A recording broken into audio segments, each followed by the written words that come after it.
I wasn't meant to see it. It was one of those nights when a house felt too still, and sleep wouldn't come no matter how long I lay staring at the ceiling. Emily was away on a work trip for the week.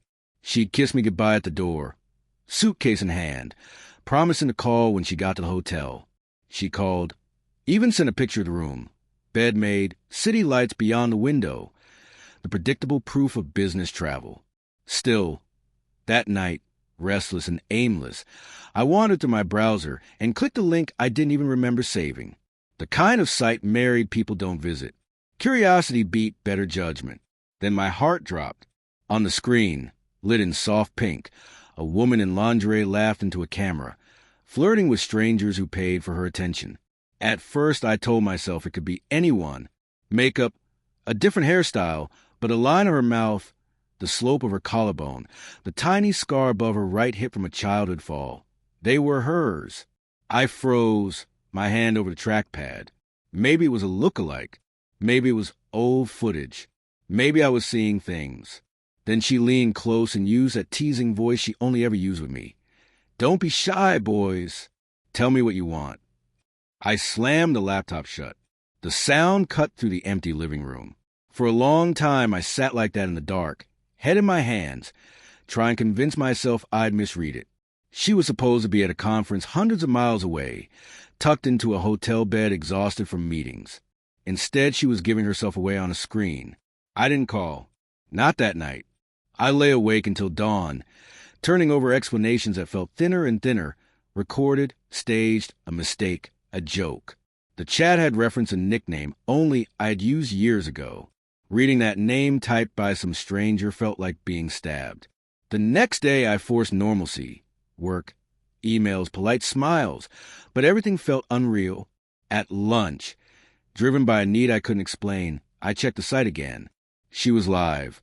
Same room, same laugh. The necklace I had given her for our anniversary glittered at her throat.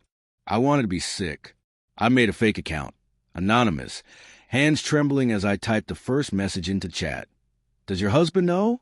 For the tiniest beat she stilled, almost imperceptible. Then she widened her smile, unaffected. "Some secrets are fun to keep," she said, winking. I shut the laptop and stood up, my stomach hollow. When she called that evening, her voice was light and casual. "Hey, babe, long day.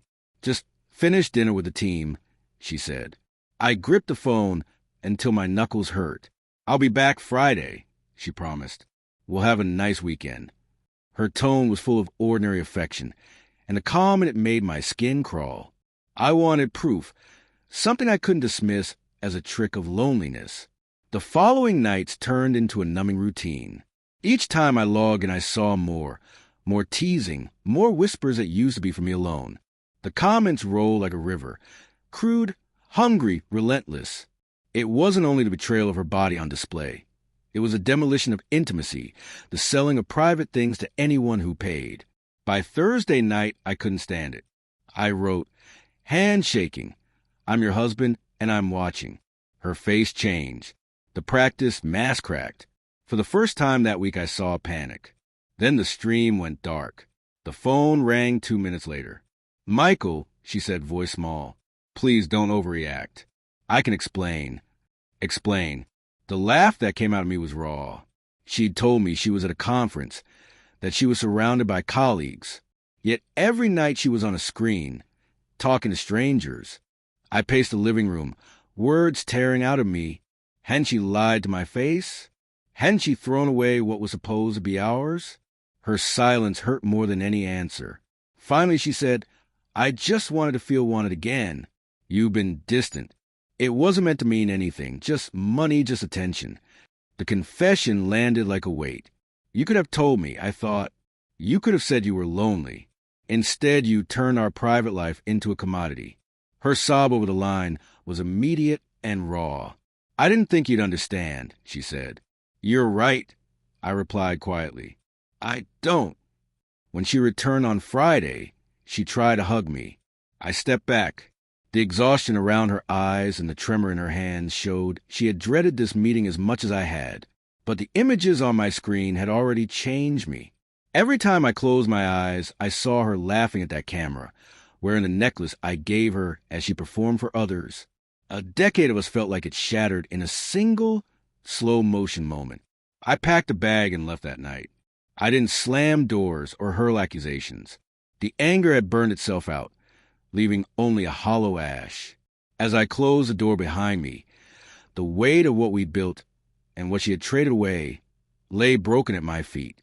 Sometimes betrayal is not one sharp cut, but a series of small betrayals that finally split you apart.